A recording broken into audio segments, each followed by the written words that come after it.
আজি বহুতে সোধে ল'ৰা মানে কি। আজি মই আপোনাক বুজাম আচলতে ল'ৰা মানে কি। আজি হয়তো মোৰ শব্দবোৰ শুনি আপুনি কান্দি উঠিব।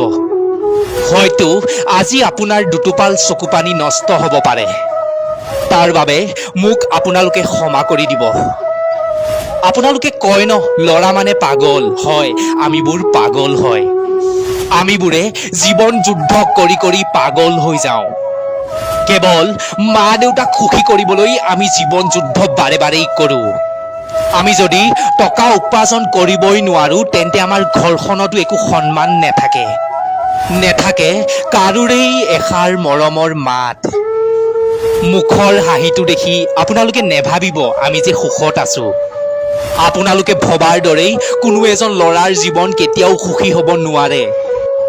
মা দেউতা ঘৰৰ সকলোকেই সুখী কৰি ৰাখিবলৈ আমি নিজেই ঘৰৰ পৰা দূৰত থাকিব লগা হয়।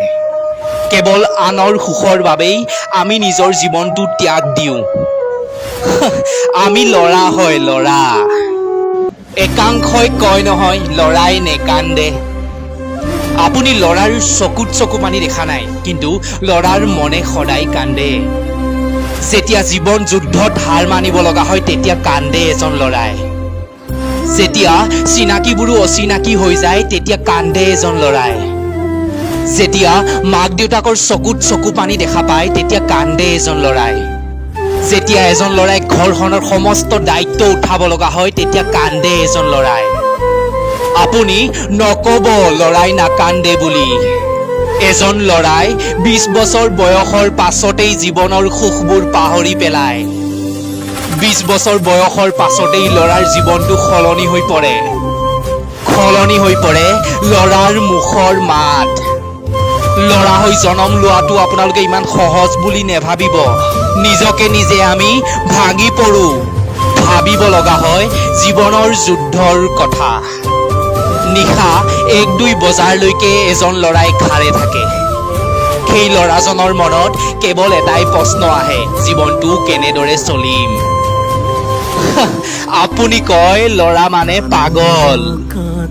আমি মানিছো আপোনালোকৰ বাবে আমি পাগল। যেতিয়ালৈকে আমি জীৱন যুদ্ধত সফলতা নাপাওঁ তেতিয়ালৈকে আমি পাগল হৈয়ে থাকো। কিন্তু আপুনি ভাবিছেনে সেই পাগল ল'ৰাজনে জীৱনত কিটো সমস্যাত ভুগি আছে? ক'ত ভাবিব? আপোনাৰ হাতত ভাবিবলৈ ইমানখিনি সময় নাই। সেয়ে এজন ল'ৰাক বেকাৰ বুলি ভাবি হাঁহি নিদিব। এজন ল'ৰা গোটেই জীৱন কেতিয়াও বেকাৰ নেথাকে। ধন্যবাদ।